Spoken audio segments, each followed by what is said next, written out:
போதைப்பொருள் பெருக்குவதை தடுக்க தவறிய திமுக அரசு பதவி விலக வேண்டும் என அதிமுக சார்பில் பொதுமக்களுக்கு துண்டு பிரசாரம் வழங்கல்.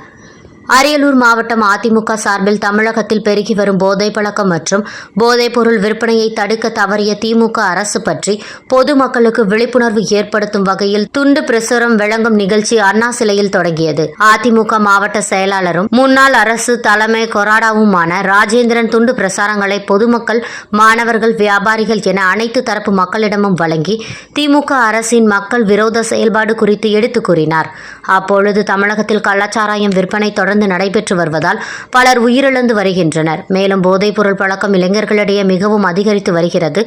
இதனை தடுக்க தவறிய திமுக அரசு பதவி விலக வேண்டும் என வலியுறுத்தி துண்டு பிரசுரங்கள் வழங்கப்பட்டன.